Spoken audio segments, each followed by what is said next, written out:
Assalamualaikum warahmatullahi wabarakatuh. Alhamdulillahirabbil alamin. Alhamdulillahilladzi anzala sakinatahu fi qulubil mu'minin yazdadu imanan ma'a imanihim. Asyhadu an la ilaha illallah wahdahu la syarika lah wa asyhadu anna Muhammadan 'abduhu wa rasuluhu la nabiyya ba'dahu. Allahumma shalli wa sallim wa barik ala Muhammadin sayyidil mursalin wa ala alihi wa ashabihi ajma'in. Para ustaz-ustazah SMP Al-Qudwah, ya Allah Subhanahu wa taala, bersyukur kepada Allah atas nikmat yang Allah berikan. Salam semoga dilimpahkan kepada kasih Allah Nabi besar Muhammad sallallahu alaihi wasallam. 2 hari yang lalu saya ditelepon sama Ustaz Riki, diminta untuk menyampaikan sebuah materi. Kita bersama-sama hari ini berdiskusi tentang fase-fase pendidikan dalam Islam. Nanti ada 5 fase, dan ini semuanya berdasarkan hadis. Yang ini pasti akan dilewati oleh setiap manusia. Saya langsung ke poin aja karena waktu cuma 45 menit. Ya.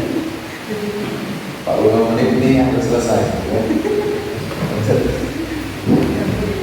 Sampai 8.15, 9.15, pas sudah 30. Ya, kalau ini membahas tentang pendidikan untuk anak dalam Islam itu tidak akan selesai.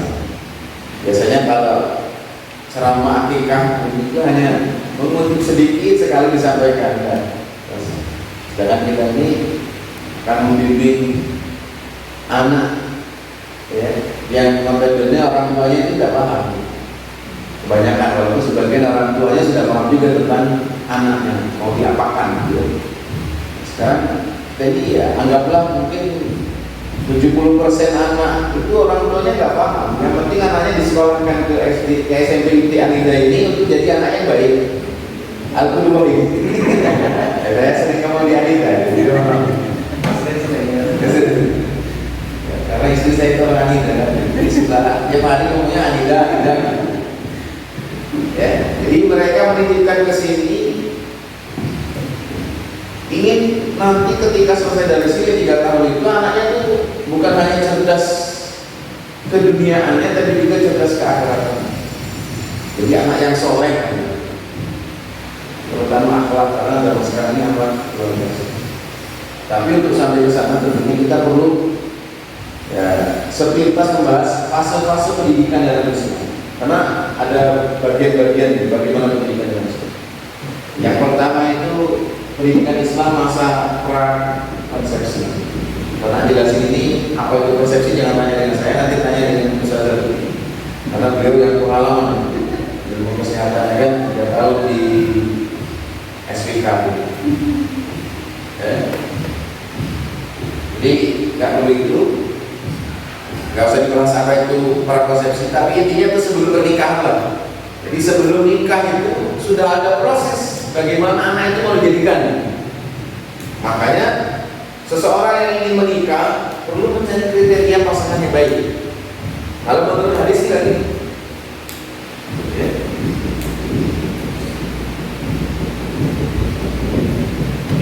tungkihul mar'atul arba'in, nikahilah pasangan itu wanita sebenarnya wanita. Jadi kalau untuk laki-laki mau mencari perempuan dan wanita cari wanitanya, kalau yang sama nih kebalikannya.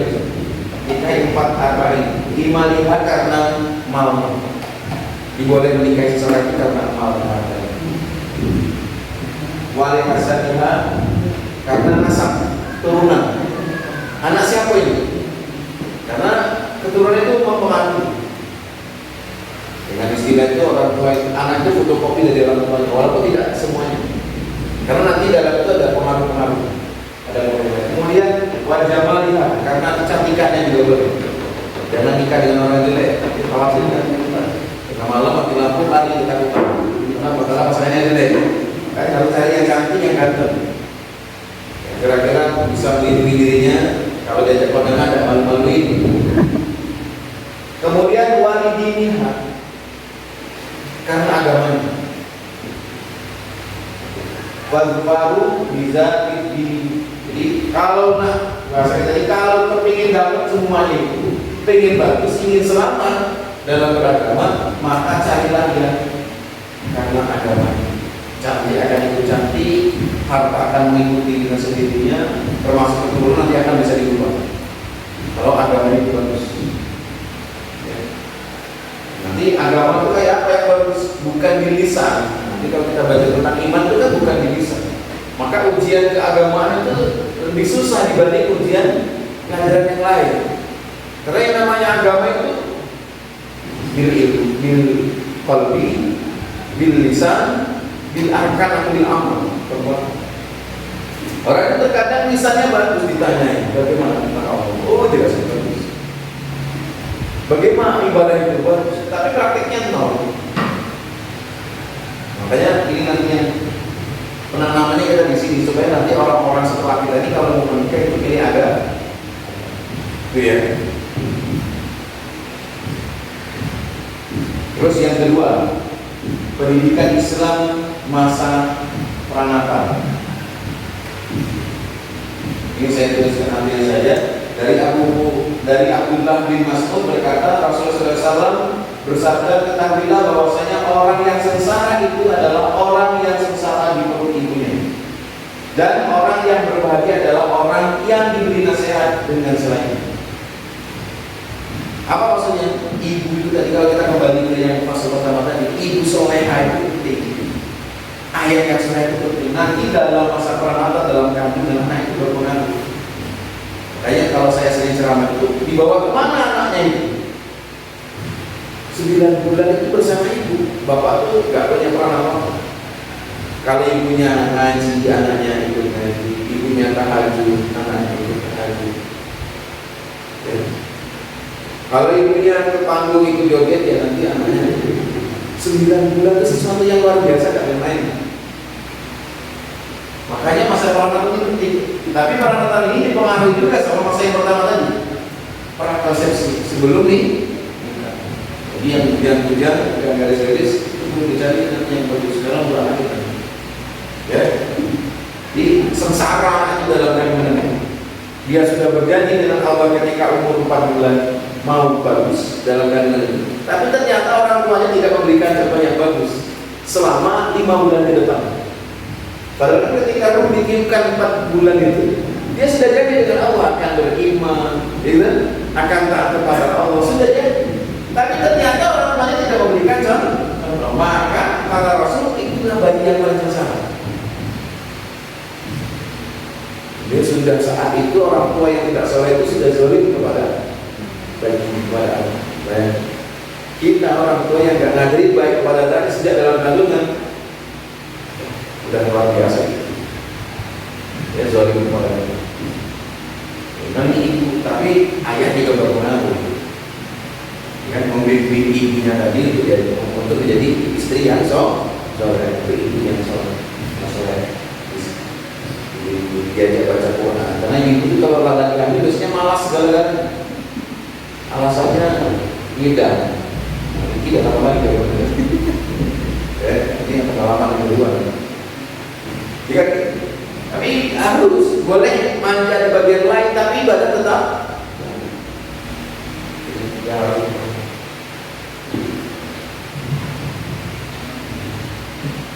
ini sebagai fase ini nanti biar kita nyambung ya dengan yang akan kita bahas. Kemudian pendidikan masa bayi dan anak-anak. Sudah ada di dalam kandungan. Dia lahir itu ada juga kewajiban kita. Fase yang harus dilewati sama anak. Anak yang baru lahir itu, indra paling utama yang berperan pada dirinya itu telinga. Benar nggak? matanya menjem tapi bisa tersenyum sendiri. Enggak, padahal dia gak apa. Tapi telinganya udah ada dalam mata. Rasulullah pun ini juga dipertentangkan. Maksudnya dipertentangkan hadis ini ada yang mengatakan ini doa ini. Ya. Tapi insya Allah bermanfaat kalau doa ini. Karena sesuai dengan ilmu pengetahuan, ini benar bahwasanya telinga itu berpengaruh pada utama masyarakat. Ya. Azankan anak di sebelah telinga kanan, iqamatkan anak di sebelah telinga kiri. Benar-benar itu akan menjadi rekaman pertama bagi anak. Dan nanti dia akan muncul di suatu saat yang dia azan. Saya gak bisa cerita banyak-banyak ya. Kemudian pendidikan sholat. Nah, setelah azan mereka tunggu bersama orang tua, dikasih contoh orang tua. Kemudian ada pendidikan sholat. Kapan itu? Dari Amr ibnu Su'aib, dari bapaknya, dari kakeknya Rasulullah SAW berkata. Nah ini sahih. Makanya di sini kan dikatakan misalnya haddatsa dari. Ini mau diambil dari awal dari sini. Ini terkadang nggak kayak gini langsung saja. An Abi, langsung gitu. Kalau hadis baca hadis yang benar sanadnya ini yang namanya sanad. Semuanya diambil. Ya. Nih, saya nggak jelas itu lagi nanti tapi baca hadis itu. Yang penting isinya dulu.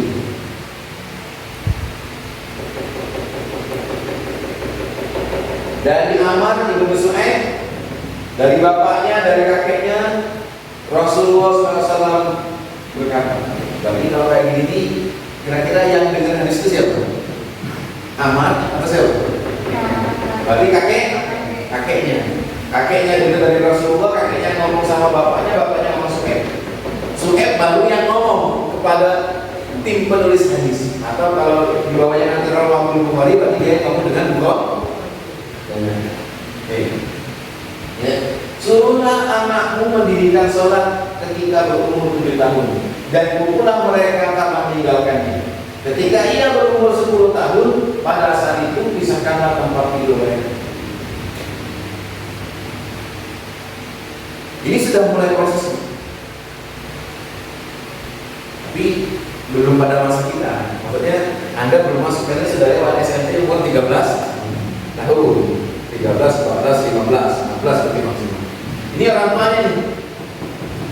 Makanya terkadang kita di SMP ini keberatan di SMP ini.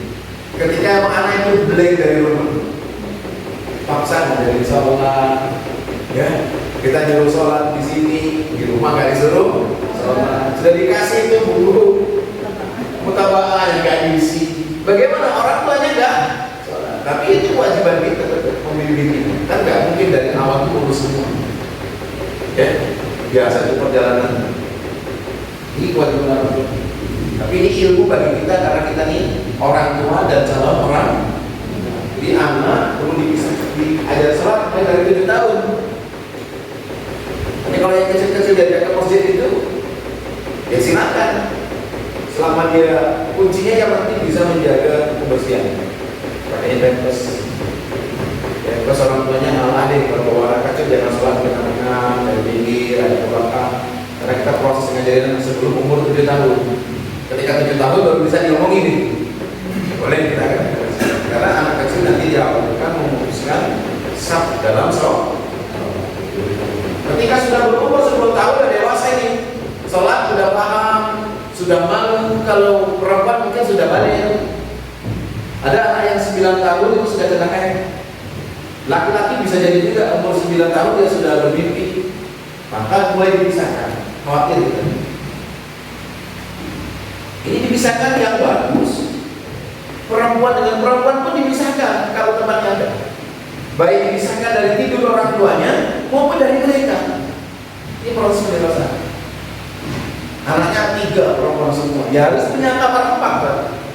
Kamar bapak ibunya, kamar anaknya 3. Itu idealnya, maka orang Islam itu harus kaya. Karena semua ibadah Jadi harus ada. Makanya kata Syekh Hasan Al-Banna itu, kamu harus punya usaha walaupun kecil.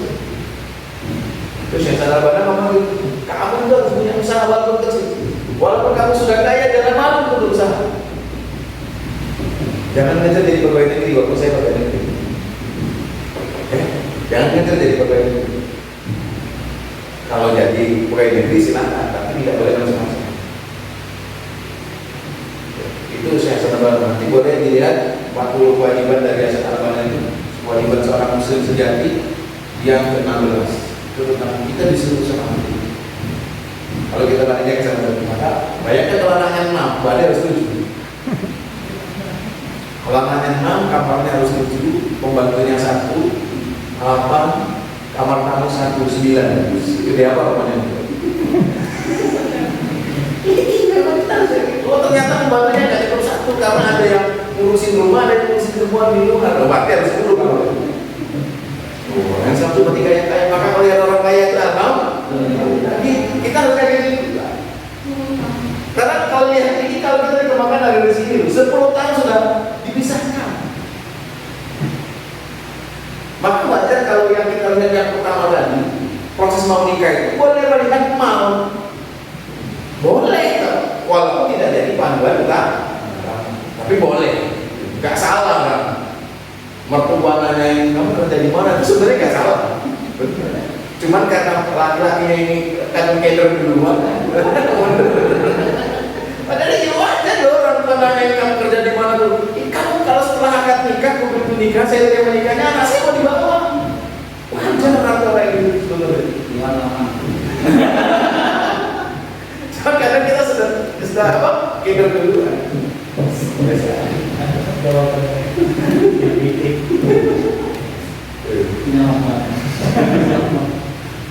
Ya lanjutin ya. Oke, selesai. Jadi kalau punya anak atau 10 tahun bisa kan? Mulai belajar dipisahkan. Kalau enggak nanti kita yang susah. Di antaranya apa? Kalau anaknya mau dipondokkan, tidak terbiasa itu susah semua. Nangis. Tapi kalau sudah 10 tahun, tinggal 5 tahun lagi ya selesai.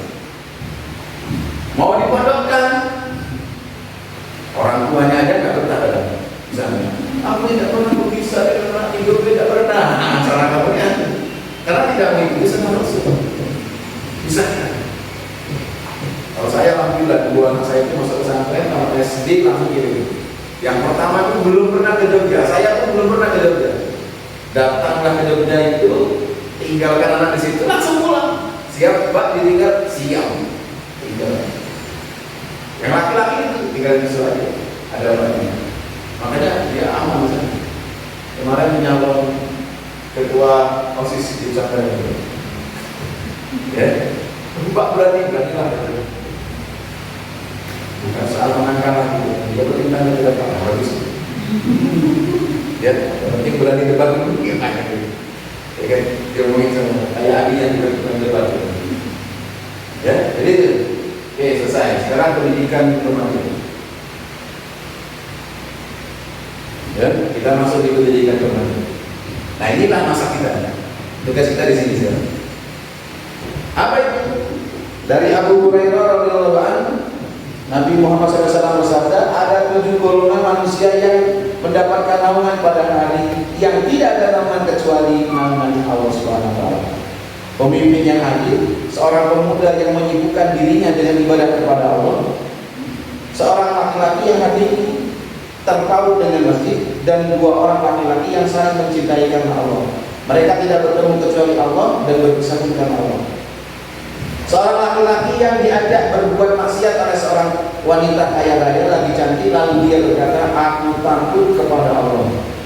Dan seseorang yang bersedekah dengan menyembunyikannya hingga tangan kirinya tidak mengetahui apa yang dipakai oleh tangan kanannya. Serta seseorang laki-laki yang berzikir kepada Allah dengan mengasihkan diri hingga kedua matanya basah karena menangis. Pemimpin yang adil, minimal adil untuk dirinya. Karena kita ini kan tidak adil untuk diri sendiri. Dia kalau materi itu ngomong adil itu di diri sendiri itu. Apa contoh tidak adil pada diri sendiri itu? Dia yang dicinta masalah hari itu. Malam-malam nggak sholat, tahan nggak istirahat demi meninggal. itu orang yang nggak adil. Kalau sekali mungkin masih dikatakan adil, mungkin sesuatu. Tapi kalau sudah tiap malam tuh nggak adil. Istri ditinggalkan, anak ditinggalkan, demi hobinya main. Itu belum dilihat dari sisi yang lain, dia baru mainnya aja. Termasuk zaman sekarang banyak pemuda yang nggak adil dengan dirinya sendiri, main game saya. Kadang maaf, ustadznya juga memang. Nah, di sini kalau dia diri gak tuh sering saya ngomong ustadznya bikin majelis, saya kira itu majelis apa gitu. Nah, majelis game. Bawa steak. Nah, ini kan masalah. Dia nggak adil dengan diri sendiri. Apalagi itu sudah menjadi kebutuhan yang seakan-akan ketika ditinggalkan masalah gitu. Itu mungkin orang kan butuh ini orang psikologi, pasti lebih paham. Karena juga akan mempengaruhi sisi psikologi. Orang yang lebih pede itu kan segalanya mudah, itu emosinya lebih tinggi biasanya. Karena dia mau mencari sesuatu dapat terus. Pemimpin yang adil. Kemudian ini tugas kita menjadikan anak pemimpin yang adil. Seorang pemuda yang menyibukkan diri dengan ibadah. Kan tadi kan saya katakan di awal, orang dititipkan orang anaknya ke sini ini karena kepingin memiliki anak yang semuanya ini taat ibadah. Tugas kita taat ibadah. Apa lagi? Laki-laki yang terpaut dengan masjid ini kan tugas kita. Sekarang rumahnya banyak jauh dari masjid. Kemudian dua orang laki-laki yang saling mencintai karena Allah. Ini baik dengan lawan jenis maupun dengan sesama loh. Ya. Nanti munculnya kalau dengan sesama mungkin dia sama-sama bergerak di jalan kebaikan, mencintai karena Allah. Kalau dengan lawan jenis, maksudnya misalnya seorang laki-laki pemuda dia gak zina, masih yakin dengan perempuan. Dia nolak. Ini hebat nih kalau bisa memberi. Karena sekarang jangan ke dia aja malah jadinya gitu. Dan jadi beban di masyarakat. Orang itu anaknya pacaran itu biasa. Biasa mau zaman. Kenapa dia ngomong biasa? Karena bapaknya juga pacaran dulu. Berarti nanti di sini ketika menjadi tugas BPI kita harus bisa bekerja sama.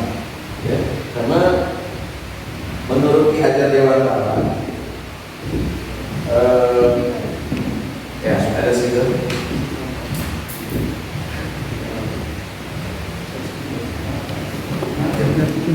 Ini kalau yang bawa sebenarnya asli guru. Ya, karena kalau polisi senjatanya pistol, ya kan?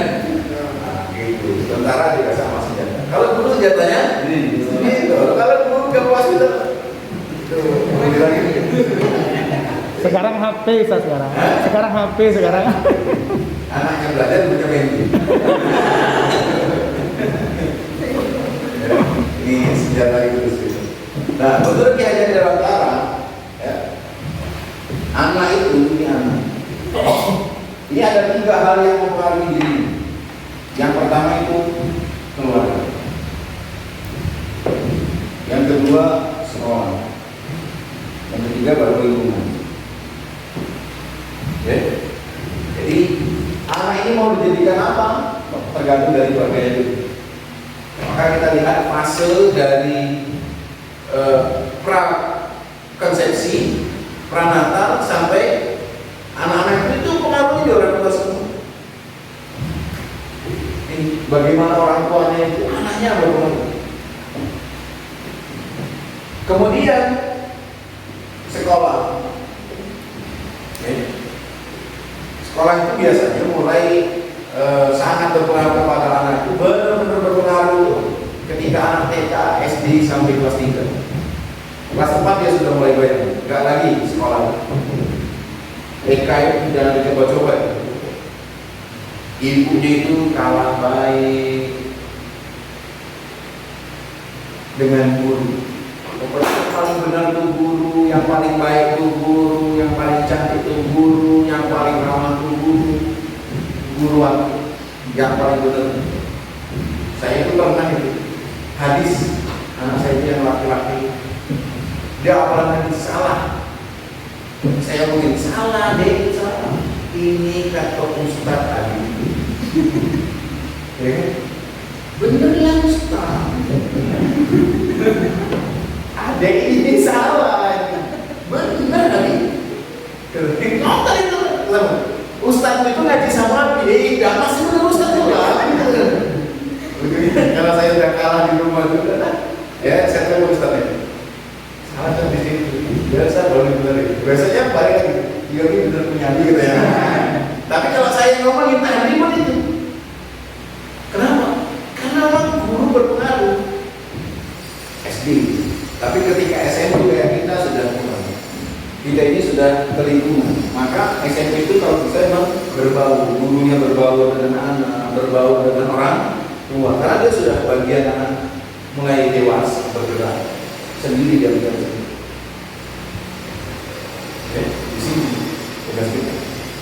Jadi maka sekarang lingkungan itu penting. Guru yang sekarang akan mempengaruhi di sini kita prosesnya di sini, kita harus kerjasama dengan keluarga, harus kerjasama dengan lingkungan.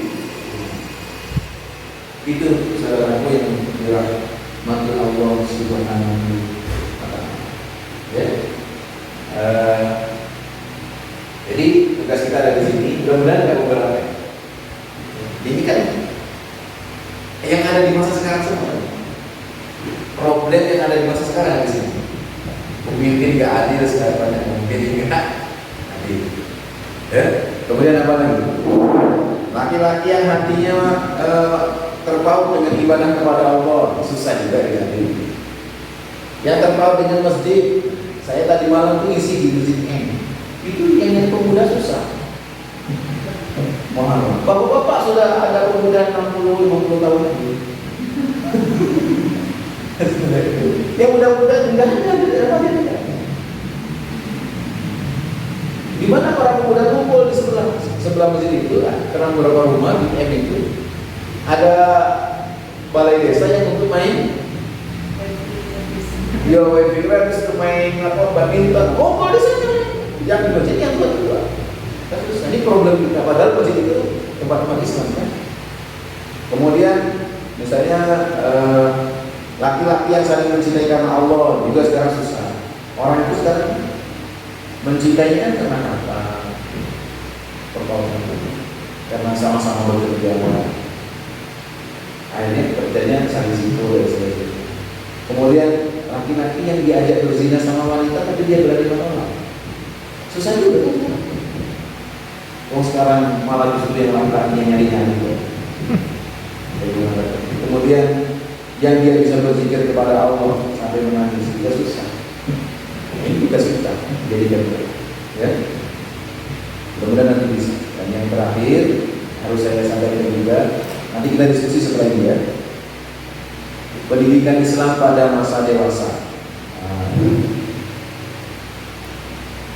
Haddatsa Umar bin Qasim dari Umar telah menceritakan kepada kami, Umar bin Hafs telah menceritakan kepada kami, bapakku, terus sampai akhirnya apa?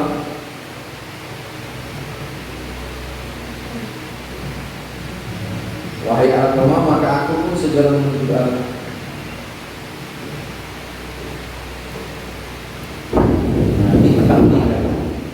Wahai kalian pemuda, siapa di antara kalian yang malu syabab, barang siapa para pemuda yang sudah sanggup untuk menikah, maka menikahlah.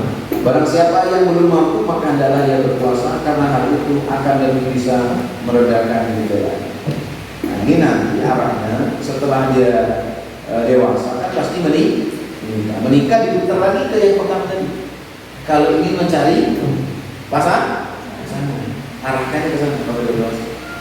Kalau belum sanggup ke sana, laki-laki belum jadi orang yang memiliki harta. Karena tadi kita ditanya harta kan, imannya belum cukup dan sebagainya, makanya banyak permasalahan. Maka disuruh puasa.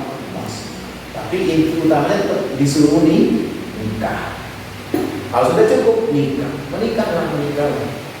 Rasul bangga memiliki umat yang banyak. Kita jangan dengarkan. Ya. Jadi disuruh menikah dengan memilih agama. Itu mungkin saudara dalam Allah Subhanahu wa Ta'ala ada waktu 20 menit untuk kita diskusi. Ya. Saya rasa materi pengantar ini cukup lah mudah-mudahan. Ada permasalahan permasalahan ada apa silakan diskusikan. Terima kasih.